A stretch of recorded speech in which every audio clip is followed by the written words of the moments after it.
Well, as they say in Orange is the New Black, which is part of my mantra, trust no bitch. Ooh. You call me a bitch a good few times this week. Yeah, because you've been such a bitch. Rude. Oh, well, we're sat in the new version of my own studio, so that's nice. It's amazing. I'm not used to... I don't have to look over there now. I can look over here. You're further away from me. We have more space between us. Great. It is. It's amazing.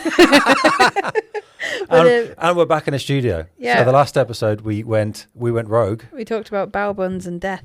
And we were outside. Yeah. Well, outside. You know, it reminds me of when I was a kid and I used to watch the Tweenies. And the ones of them in the actual studio, like the actual Tweenies setup, they looked so realistic and real. And as soon as there were some episodes where they'd have to go outside and they'd be like in a park or something, and they'd literally just be the worst puppets you can possibly imagine. And I would the facade was kind of broken for me. I was like, oh, they're not real after all. Oh dear. So that we were like those versions of the Tweenies last week, out and about. Well, it wasn't last week, was it? It was the week before. We missed a week because I had a catastrophe in Bourton-on-the-Water. A catastrophe. A catastrophe. That's very good. Thank you. And I wasn't able to make it. No. However, I'm probably going to need you to drive most of this because I don't really know what I'm going to talk about. Why, have you hit a pothole again? Thanks. Yeah. they seek me out. You know. And we're 3 minutes in, you haven't done the intro yet. Yes, so this is Allegedly Thriving, episode, I think 6, but we don't know. 6 or 7. Multiple episodes have been recorded now. And this is... We've done a thing. And we've done a thing. And this is where we discuss whether, based in the world of business, based in the world of being a general functioning adult, whether we are thriving or surviving in this mad, mad world that we call planet Earth. So... To kick off, I'm Izzy, by the way, and you are... I'm Martin. And to kick off, are you thriving or are you surviving? I'm thriving. Again. You're always thriving. I'm the 1 week you were surviving, we didn't record an episode. Well, you see, I'm an optimistic person, and I am building a new business, which means every week that I get more contacts and I speak to more people, it's a good week. So I'm thriving. Is that the photography business? Yes. Love so that. I'm taking the whole mantra of say yes to everything, not quite everything, but within reason, you know, say yes to everything. So I got an opportunity to shoot the Business Beats Cancer annual gala dinner at St James's Park last week, which was a 600-seat charity event. And I'd never done an event that big, and it involved a lot of low light flash photography, which I wasn't really sure what I was doing with. So I just said yes and did it anyway. So stressed a lot in doing it. And then just did it, and it went well. And I think the thing is, I mean, I have worked more events than I can possibly count on my hands, and as this was what your first one, sort of filming it or photographing it and being on it as a creative, is that the thing that always surprised me when I first started doing events was how they never stopped. So it's like this, the moment it starts at say like 6 o'clock to the moment it ends at midnight, literally there's always something to capture that entire time. So it's literally, there's never a break. You're just constantly going for 6 to 8 hours. It never stops. I had a little break. It was quite nice. Yeah, but they're so hard fought and you're like, oh. Yeah, it was an eye-opener. It was interesting. Over the weekend I was editing all the pictures. So I had about 1,500 pictures that I culled down to 700 that I then went through and edited and landed on about 300 odd into certain different categories. So with it being that many people, with it being a big gala event, you know, the main category was people, because the people want to be seen there. So that's who I was trying to photograph, big groups of people, that kind of thing. What I found was interesting was I wanted to put a reel together to showcase the evening, and I thought, okay, I'm going to put a story together using the images, because that's what I try and do. And I was looking at them and realized I'd completely lost the story, because from the point of view of somebody coming in, I didn't take any pictures of the entrance. I didn't take any pictures of the first table you come to, because I was upstairs at the kind of the reception area with the big CI UK sign, where I was grabbing people and getting pictures and stuff like that. Now, everyone's happy with the pictures. They're happy with the story that I could tell because I took enough of the setup. But it was a really good learning experience, because now next time I've got a much better shoot list in my head that I just didn't know because I didn't have the experience. So it's been a really positive experience for me, because the clients are really happy. I've learned a hell of a lot, and the next time it will be even better. So it's kind of Absolutely. win-win-win. Yeah, and it comes with time and experience. And I think like so now one of our filmmakers will go out to film an event shoot, and if you tell them it's an event promo, here's the running order. It's like filing paperwork for them because they've done it so many times. Yeah. But it's like so you get. You go through the running order and you go, right, okay, I need shots of this, shots of this, shots of this, and you just follow it like a structure. But at the end of the day, events are weird things because they're like encapsulated chaos. It's like they're great projects because they're isolated. They've happened. You can't do it again. So it's a bit like, how some people at school would prefer exams to coursework because you just go in, get it over with and go home. What the hell? It started hailing. Yes, we paused this transmission to look aghast outside as hail drops. I felt like it was sunny about 10 minutes ago. Anyway, what the hell? It's March in the UK. This happens. Clean that bit of bird poo off my windscreen. I don't have any windscreen wash. Anyway, so events, they're mad little things. And you just feel like, and there's a terminology that we have in our business that is a very real thing, and you've probably experienced it now, which is called, and I've described it to you before, shoot tired, which is a different kind of tired. It's where your brain is so mentally turned on and wired from just being switched on for like 8 hours, but your body is so exhausted you could just lie on the floor and you really want fast food. That's shoot tired. It was so true. So I got there at 4:30. I hadn't been given any expectation as to how long it should have gone on, and I was thinking 10:30, 11. No, nope, never. It's 1 in the morning. We managed to know James and I, because I met a nice colleague called James, videographer. We were both escaping and having a little 15-minute break downstairs near the green room where the rest of the volunteers had completely eaten everything, and we just managed a small coffee each. But it was when everybody was eating, and I'm not going to take pictures of people eating because nobody wants that. That's glamorous. And I'd already walked around for half an hour just trying to take sly shots of people at the tables, and I thought, well, there's nothing else to do, so I'm going to have a break. So we were talking there, had a little break, but other than that, I was until 11:45. I was on my feet. Mm-hmm. I never sat down the whole time. And I got out and I was starving because the food smelt so good, but obviously there was none for us. You're not allowed to touch that it. Beef was, lovely. Anyway, so, walk down, get a chicken cottage because it was delicious, get home, realise I'm still unable to just go into bed. But you feel physically exhausted. Yeah. So, it was 1:30 when I thought, okay, I've sat down, had a cup of tea, I've fizzed a little. I'll go to bed. And then I was up at 6 o'clock. So I had 4 hours sleep that morning. And you have experienced what we call shoot tired, which is a very different kind of tired. It is literally, so every single time we all do an event, you have that weird buzzy head feeling where you're like, oh my God, my brain is so switched on because I'm so turned on to listen to everything and anything. At any point, I have to be looking at everything all the time. And then your body's like, I just want to go to bed. And your feet hurt and you just want to stuff your face in McDonald's. And then you just lie in bed in the darkness, waiting for your brain to switch off. So I walk a lot. I do a lot of hiking. I do all sorts of things. I've had a bit of a quieter winter and stuff, but I'm still relatively active. 8.5 hours on your feet, not doing anything. My thighs the next day. Yeah.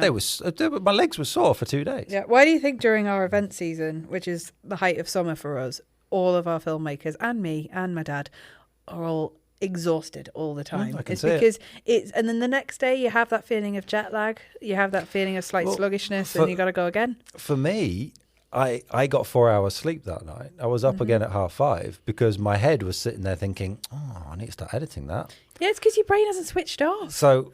And I knew I couldn't. So, I was there at 6 o'clock in the morning, downloading. I was culling 1,500 photos down to 700 at 6 o'clock the next morning. Yeah. And I spent the weekend on and off culling them, editing them, and getting them ready. So by the end of the weekend, it was done.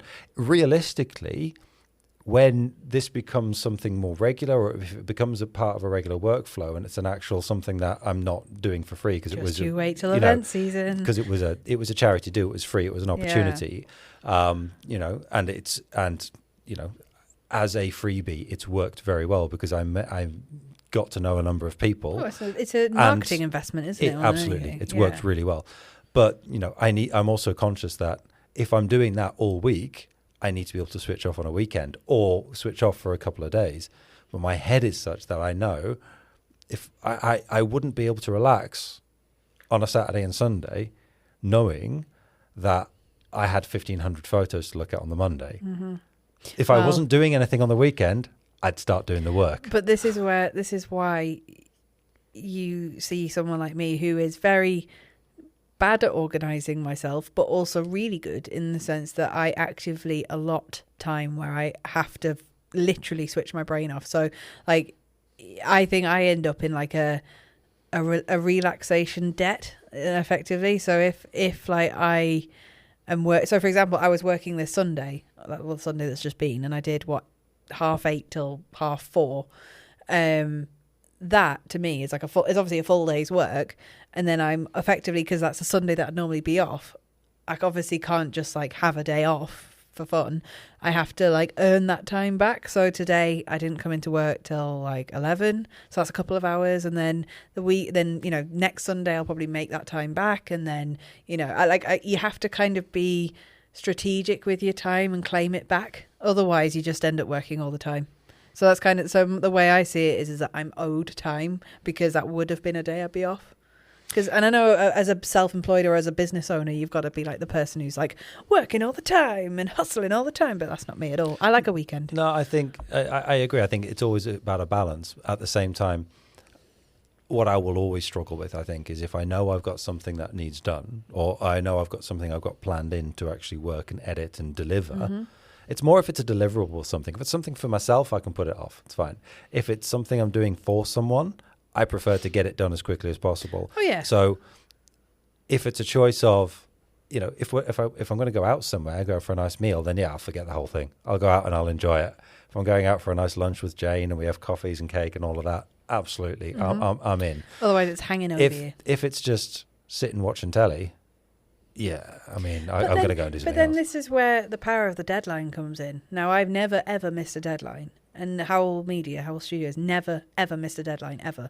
But you also get used to understanding how much time you actually commit to certain things. So it's like, if I know an edit will take me realistically 3 hours and the deadline's in a week, I'll be like, I can gladly sit on that and just watch telly and relax and switch my brain off. But there is a thing that some events and some things we do want their content the same day or the next day. I have worked on weddings in the past where the bride and groom have wanted the wedding video at the end of the night to watch with their guests. So what I mean is that, like, in terms of turnaround, some things are more realistic if it's to sell an event for the next year or if it's whatever. But sometimes... That's my phone. Sorry, I need to take this. Oh, take it. Yeah. Take it. I'll wait. Hello, Mark speaking. Hello, mate. Oh, fantastic.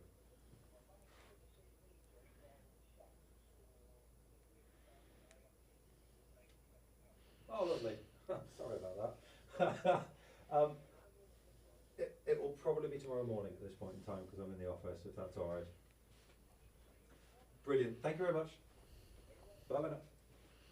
Is your car repaired? My car is repaired, and even better... Was that it there? No, that wasn't it. So it was supposed to have a drive shaft replaced. So I've already paid for the drive. Push your mic back. It's attacking you. I know. I'm leaning back.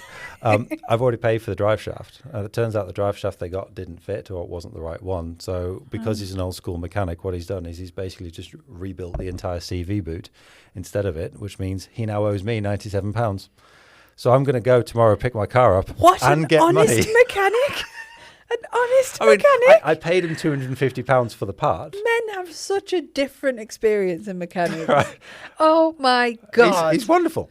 He's ridiculous. He's a brilliant mechanic. I need to take my car there because mechanics see a 30-something young woman appear with a car that, yes, she only bought it because she liked the colour, and see just a walking bag of money. To be fair, this guy, I think, has been doing this for 40 years. Right, I need to take my car to this guy. Whoever he is, sign me up. He's cash only. Even better. Right. Just works in Pensha. But yeah, he does everything, and he's honest with it. Yeah, I need to go there because I get shafted easily every single time because I'm not going to say which garage, or slash dealership, but if you know what car I drive, you know which one I'm talking about, is that when I took my car there for an MOT slash service, they did that thing where they did like a video of everything that was wrong with my car, like everything, like as if it's literally like falling apart. It's only 5 years old. It's a French lemon though, so you know. But bear with me here, because bearing in mind it was 3 years old when I bought it, and they were telling me it's the best car, it'll last forever, it'll do this, it's amazing, it's blah, blah, blah. 2 years later, they're telling me it's basically falling to pieces. And I said, well, technically, you're the brand that my car is. 2 years ago, you're telling me this car is going to last forever and it's amazing. Why are you telling me now it's falling apart? Is it because it's being MOT'd and I need to pay for things that don't exist? Because we are French. But, and she said, well, to be honest, cars do tend to fall apart and tend to show signs of wear after 5 years. And I was like, I had a car that was 17 years old as my first car, and it was fantastic. But anyway, what I was saying is that they sent a video showing everything that was wrong with the car, and I'd have to pay thousands to get loads fixed. And they were like, oh, it's going to be bad. So then I sent the video to my dad, who is an amateur mechanic at this point, who actually watched it and went, that's not right. That's not that part of the car that they're referring to. That doesn't even exist on your car. And they literally were just showing me this video saying that all these things have corroded, that I needed a new fan belt or cam belt.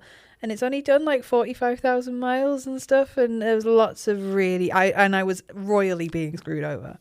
So that's shocking. It's awful. Like they quoted me $3,500 to change basically everything in my car, things that didn't even need replacing, and then had the audacity to, when I came in and paid £900 for things that I actually needed, everything that was an advisory, they told me I should get there and then. And I was like, and they were trying to scam me. So in terms of garages, I have had my fingers burnt quite a few times. Oh, don't go to dealer garages. Never go to a dealer's garage. No, I know. And everyone said that. Why did you go to a dealer garage? And I was like, because it's down the road. And I'd think that they'd actually... But they'd charge you twice as much. But they'd actually care about the cars because they're their brand? Apparently not. No. So, yeah, cars and me, not friends.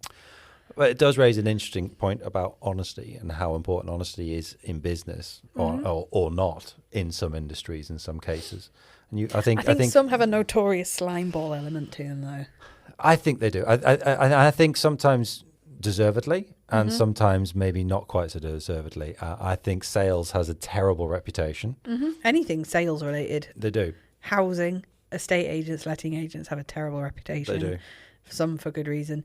But I think... Lawyers, accountants, anyone who basically focuses on money. Do you not think, though, that, like a lot of things, there's a small minority absolutely tarnishing a majority of people that are actually relatively decent and they're good and they're honest and, they're fair?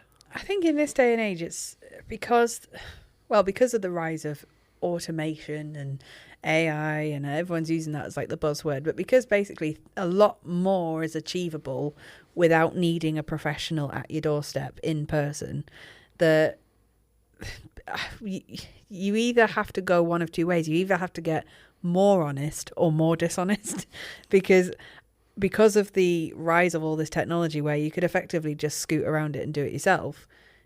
You have to either double down on the snake oil, or you just have to go, yeah, of course you could do it yourself, go for it. And I think, this is, if you were going to work with me, this is the benefit. And I think it's going to be more benefit focused if you're honest, rather than obviously people telling you that this is literally like the end of the world if you don't buy this product. It goes one extreme or the other. And that's my belief anyway, that it's making people even more scammy or even more honest. So we were having a discussion just yesterday about sales to a point, and I think you were telling me about what it was like being a pregnant single mother and horrible. Seeing what was being advertised to you and how it was being advertised, and horrible. that was shocking. And so I went home last night and I was just thinking about that, thinking that is absolutely reprehensible. It's horrendous. And to provide context, it's basically that when I was pregnant, as soon as I basically found out that I was being marketed to in such a way where you are effectively incredibly vulnerable when you're in that position. And the people who are selling products to you as a pregnant person for a baby or for you, is very much driven on, obviously, you need this, not that you want it. But when you don't know what to do with a baby, you think you need everything. And they massively prey on that. Like, I need all this stuff. Otherwise, and then you get the threats on top of it. Otherwise, your baby won't develop that's properly. The thing. It's the you're going to fail as a mother, basically. Yeah, it's the threat and the fear element, I think, that was shocking for me. It was the whole, you need this, because if you don't, your baby's going to be deformed. Your baby's going to become... It's going to be stupid. It's going to be Hitler. Yeah, exactly. You know what I mean? Yeah, no, it is. If you don't buy this breast pump, your child will become Stalin. If you let your baby lie on its back for more than 3 minutes without moving it, you are basically never going to leave it. It's going to be within your house now until you're 50. Yeah, and it's like, you go to like mother and baby classes, or you go to like a shop where they're selling something, and I would be there with Esme in the pram, just walking along, and someone would be like, "What, you don't practice 10 minutes of tummy time every 3 hours?" And I'd be like, "No." But but like, what? Or like, what? You don't use this particular brand of cream for your baby's cradle cap? Like, no. And it's and then but then you'd feel like a total flipping failure, because you'd be like, well, no, but she's alive and she's happy. What, you mean that smiley, gurgly baby over there that's having a great time playing with that box? You're telling me that she's messed up because I haven't got this particular bumbo?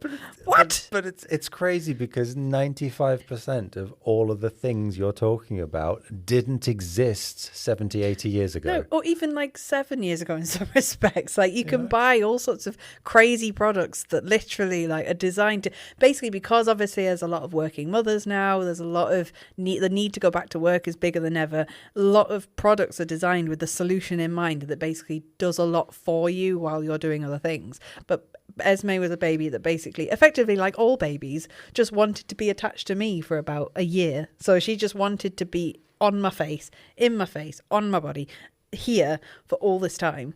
And every product is designed to create a separation, or like do other things while you're, because like I would be sat, Esme would only fall asleep with me holding her for about a year, so I would have to spend an hour, 2 hours a day often sitting holding a baby in silence.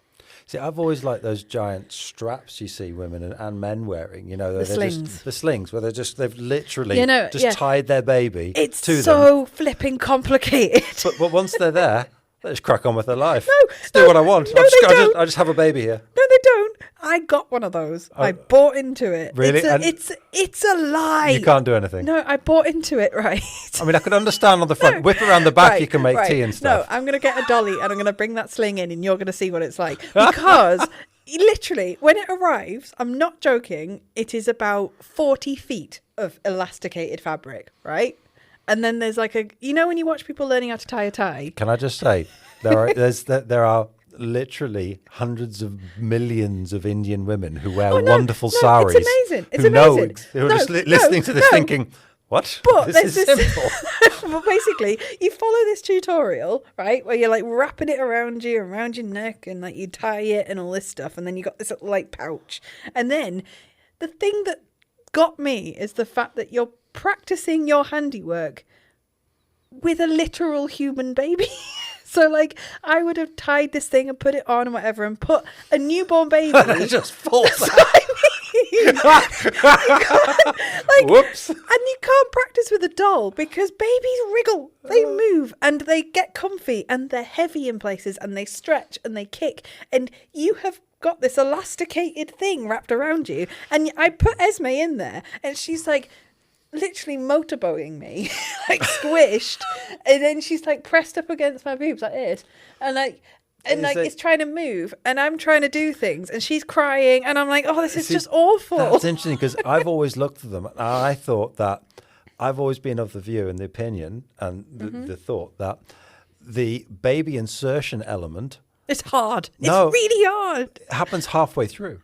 I thought that you were half slung, then you placed the baby, then you carried on doing the sling, so it was nice and secure. No, you do the whole thing. You tie it, you wrap it around you, you make like a bit reductive. You literally, and I'm not joking, I will bring it in if I find it, or maybe I sold it. I put it on, put Esme in it. I'll send you a picture, and she is literally squished. Like I was trying to put her back inside me. She is squished against me, and it's great for certain babies that just sleep a lot, that are pretty calm. If you have a baby like I did, which is Esme, who was a lunatic, like didn't stop moving, and she still doesn't. Like if I put her anywhere where she had to just sit, she hated it, and it's a bit like me really. But like to the point where when I had her and she was like 10 minutes old, they put the baby on your chest for like skin to skin or whatever, because it's called the golden hour. You're meant to sit basically completely knackers out naked with a baby on you and just like cradle them and get that all the hormones and whatever, right? So I was like holding her and cradling her, and like she literally, I'm not joking, less than 15 minutes old, was climbing off me. Like, screw you, mum. I'm going home. It was like she literally had been in my life for 10 minutes, and I was holding her thinking, oh, a nice cuddly golden hour. Her little tiny feet were on my hand, and she was pushing herself up and off my shoulder, and I was like, fucking stay there. And I spent the whole golden hour wrestling with a newborn baby. And then I knew at that point all the things that I bought, all the fads, all the things on social media that I had been sold to, it all went straight out the window. I was told I would get through childbirth with a lavender room spray and some fairy lights.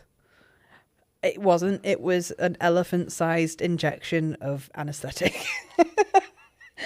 So yeah, rant over. No, I mean, it's also the longest we'll ever talk about babies on this podcast. It is. You know. And yeah, and it's funny because literally I can't remember the first year of our life, basically, because all of it was such a flipping blur, because you're meant to record everything, you're meant to note everything down, you're meant to know everything all the time. And I was obviously running a business at the same time, and I'd go to like appointments, or I'd go to like baby classes, I'd go talk to other mums, and they'd be like, oh, what age did she get her first tooth? What age did she do this? Oh, is she on sugar yet? Is she off sugar yet? Is she doing this yet? And I'd be like, I don't know. I think so. She's like sucking on a Freddo. I'm like, she's not on sugar yet. I do like these conversations because they always just cement in my mind the decision that I made that was correct. It's a good decision not to have them. Madness. It's all madness, and you just it does something to you, and it's crazy. But yeah, that was that. That's children for you. That is children. But you know, you were talking about the whole, you know, the golden hour and all of this. Mm-hmm. And there's so much information, misinformation, twisted information out there for you. But it's everywhere. It's like you said, everyone's trying to sell things. It's like the event we went to yesterday with the scent, and there was these wonderful people there showing us a wonderful Apex scent, whatever it was, and it was all really nice. But I'm not a perfume kind of guy, so they're talking about how this perfume has frankincense in, and that will ground you because it's a 2,000-year-old thing, and it's got pineapple, which means you're going to be successful and all of these things. I didn't get that talk. I think I had a different one. But and that's great, and that's fine. It's up there with, like, you know, crystals, manifestation, all of these different things. They all have their place, and it's all fine. But I don't believe it, which means it just washes over me. Because the funniest thing yesterday was they everyone had a little smell. We were all smelling it. And there's 8 of us in a room, and the 2 ladies, and one of them was sitting there with a big description she's talking about. And she says, so what do you think of it? And there's silence. And it got a bit awkward, so I thought, I better say something. You're not the Play-Doh guy, are you? No, I just sat there and said, God. It's very pleasant. That's diplomatic. Well, no, but because it got better. It got better, and there was still silence. So I thought, well, I'm not very much of a scent guy, but you know, if somebody was wearing this in a room and I walked in and I smelt it, I wouldn't sit there and go, oh God, Jesus. I'd just think, oh no, that's quite nice and pleasant. I think no, because apparently one guy in it sprayed it on his hand and went, just smells like Play-Doh. And my dad came out and went, bit cheap. But like, what I mean is that, no, and this goes into the sensory overload I was talking about earlier. It was loud, it was hot, it was noisy, it was amazing, it was a brilliant event, but at the same time I was like sensorily overwhelmed, and then on top of that everyone smelt the same. Like there was like a cloud of perfume that everyone had sampled, so everyone had the same smell, and I was like, this is just overwhelming. But the subtext was that if you wore this fragrance you would be successful. It was it? And I'm like, hang on, no, no, I didn't get that talk. If you wear that scent you'll just smell of that scent. You know, it's this whole thing of if you believe something will happen, and just sit and do nothing, it'll happen. No, it won't. If you Believe to something, achieve. if you believe something, I absolutely agree with the believing in things and manifesting things. If you want to, if you believe something is going to happen, something should happen, you want something to happen, you believe in it, and you work to achieve it because you're motivated because you believe it, then you're going to get there. Mm-hmm. If, on the other hand, you sit back and go, I believe I'm going to get a KFC bucket today, and then you sit back, you're not going to get a KFC bucket. It's not going to happen. I just want a KFC bucket. I know. Now. But you know what I mean? It's when people do it wrongly. And scents, I don't get it. I don't understand perfume counters. It doesn't make sense. No. Oh, God. But no. Talk sense to me. You know when men make that annual pilgrimage around Christmas time into a large department store, most times you go into a department store from at least one angle and you've got to go through the beauty counters, like Phoenix. It just smells like an airport. Well, I have to take in a deep breath and just walk through them because I don't want to be inhaling all the different scents. And I never understood why you put all the perfume counters together. Which makes sense because you go to one place for your perfume. Sense. Oh, would you give it up? But at the same time, all the smells merge. Yeah, no, true. But and then we got the point with that. Then on guard. Have you heard this way? You're walking through and you get the aggressive touters who just spray you. They just go. Psst, psst. They literally attack you. They attack you with perfume. Yeah, no, I don't you get sit that. there, go. They don't do that anymore because of allergies and stuff. I don't think. Well, I would like to think that after being punched in the face a few times, they don't do it anymore. But that gets me onto another musing, which doesn't have any connection or meaning whatsoever, which is, when you're in an airport. Yes.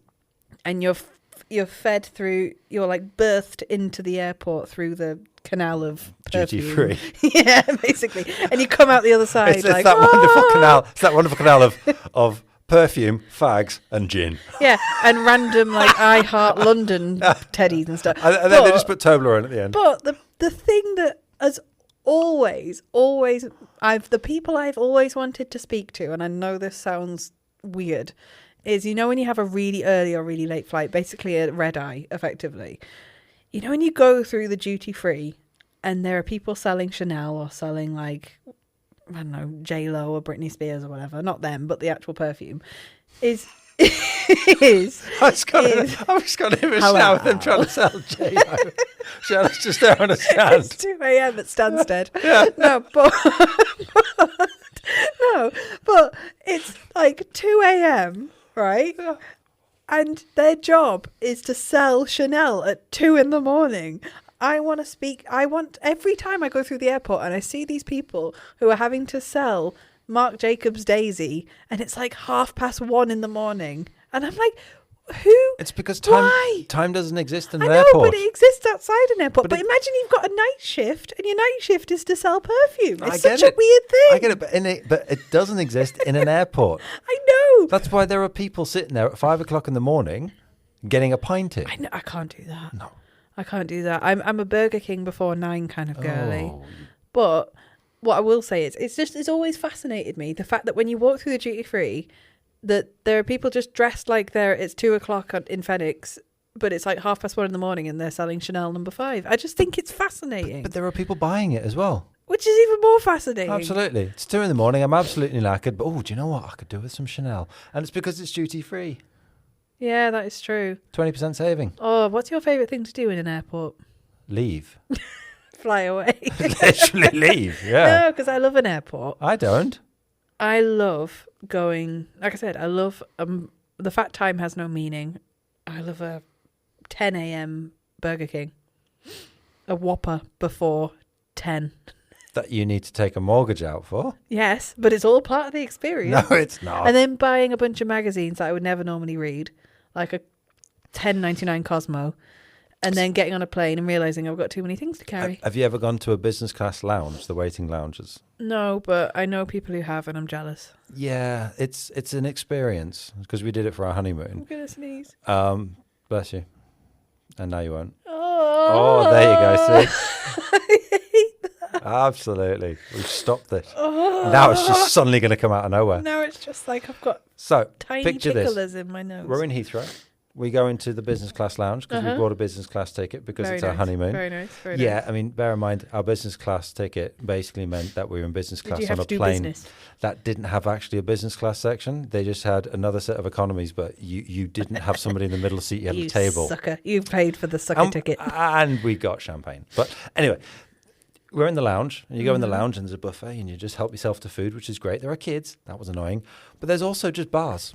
Help yourself bars. So you have to understand that it's just fridges of beers, optics, bottles of spirits you just help yourself to, wines you just help yourself to, and there's nobody watching it.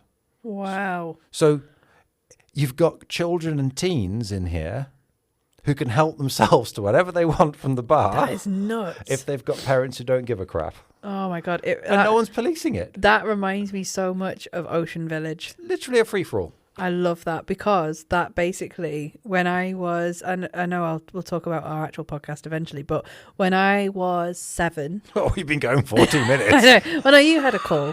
When I For a minute. When I was 7 and my brother was 12, my parents took us on a cruise for a week called Ocean Village. And if you were around at the time, about sort of early 2000s, it was basically Butlins on the sea, and you've got to Butlins, but you're even more captive. You've got to Google it. Like, seriously, Ocean Village was it was mental. It was the wildest 7 days of my life, one of. And then, so basically, when you got on the cruise, it was like a cashless system. So every passenger got a card, basically like it looked like a credit card with your name on. So me, age 7, and my brother, age 12, got one as well. And what you do is you basically, every time you want a drink or food or anything, you just literally, me or Tom or my mum and dad, would just go up to the bar and order whatever we wanted, right? And literally, and I mean literally any time you wanted to go anywhere, there was food, there was bars, there was everything. And me and Tom were literally like, with our cards, going mental just for fun. And then at the end of the cruise, they slide a bill under the door, and it was like over £700 of just me and Tom buying J2Os and Coca-Colas. And literally, like, because each one was about like £3.50. Yeah, and how did your parents react? I think my dad sort of cried. I think a slow tear rolled down his face, and he paid it. But it's just so funny that the whole week you just forget the concept of money. You forget the concept of my parents were just saying to me and Tom, "Oh yeah, you go off and go buy your J2Os." No, like they were the enablers. And like it got to like my dad got so drunk, my mum and dad got so drunk, they both went up the stairs back to our cabin on their hands and knees. My dad accidentally walked into the ladies' loo. He was that pissed. Like my brother didn't leave the cabin and watch the webcam from the bunk a whole week. I went to a weird kids club where they had like giant chess. My brother, like there was a performance from this like dance troupe, which was like a nighttime one. And they announced it was called Moon, but they announced it by going, "Everybody, Moon." Okay, that's funny now, but as a 7-year-old. My dad and my mum and my brother were literally all wetting ourselves, and there was this like elaborate moon performance. So yeah, and nobody was pulling their pants down. You need to look up Ocean Village because it was the maddest 7 days ever. But yeah, money had no meaning, and we were just blipping our cards like it was like a fairy wand and just getting whatever we wanted at any point. It was the best, and I didn't have any responsibility for it. And then reality bites at the end. Exactly, and then we realised we're bankrupt. But yeah, so you're thriving. You haven't asked me. Well, we didn't get round to it. No, how are you? Are you thriving or surviving? We may have to cut a lot of that out. All of your bits. Well, I mean, to be fair, I don't think we're planning on editing any of these. This week I am thriving. Oh, excellent. Why? Because in 30 seconds. Because I am, all right, the end. Because I, even though I have had obstacles thrown at me this week, I have gotten over them, and I have been more active with my self-care. Physical or mental? Both. Oh, nice. I have been every single night making sure I do my skincare routine, which I'm practicing at the minute, of like using like a soap and then washing it off and then putting serum on and toner and moisturizer and eye patches. I'm doing all of that. I'm reading loads. I'm reading a lot. I'm taking Esme to the library tomorrow to get more books. I am... So what book are you reading? I've just finished Behind These Doors by Alex South, all about UK prisons. It was very interesting. But I read a lot. I've completed 9 books this year. Well done. Already. So I've been doing a lot of reading. I've taken some time off this morning and went shopping by myself in the Metrocentre and went and bought... Do you want to tell the listeners what you bought? I went and bought things I needed and then realised I was an 87-year-old woman because I may have bought a new nightie and some night cream and some new eye patches, and I felt quite good about myself. And your cause wasn't helped at all when an hour and a half ago you offered me a Werther's Original. A butterscotch candy from my purse. So I'm 87, all right? Leave me alone. I'm an old soul. Would you like a Werther's, young man? It's called Grandma Core. Look it up. So even though I've had not a stressful week, but a week that would normally make me feel very, very, very, very stressed, I feel like I'm working hard to overcome it. Well done, you. So that's me. That was you. We're both thriving. Next week, do you think you'll be thriving or surviving? I think I will continue to be thriving. I think I will be surviving. No. Okay, you will be thriving. I think I will be surviving. You've got to say you're going to be thriving. If you think next week you're going to be surviving, you're putting yourself in a negative mindset. Well, oh my God, I've turned into one of them. It's manifest. No, it is Easter, and I'm looking forward to that, and I hope to get a lot of eggs from the Easter bunny, which is, not real. No, that is not true. And with that, you think there's a giant bunny that comes along and gives you chocolate eggs? I told Esme about him, and she said, "Mummy, can the Easter bunny bring me a TV?" I was like, "That's going to be a big egg." Kids these days. I was like, "Whoa!" Yeah. Do you think you need to get the Kinder Deluxe range? It's not plastic. They've got a deluxe range. They're not plastic toys. They just come with it's like a TVs and scooters in a massive yellow pod with a huge egg. Sponsored by Hisense. No. I've basically steered her more towards the Freddo range. Kinder Supreme suppositories for dinosaurs. The Easter bunny is literally just like dragging this giant egg to my house. Find this, bitch. Right, the end. Okay, goodbye. Bye. Oh, that was fun. It's a good thing we only do this to ourselves.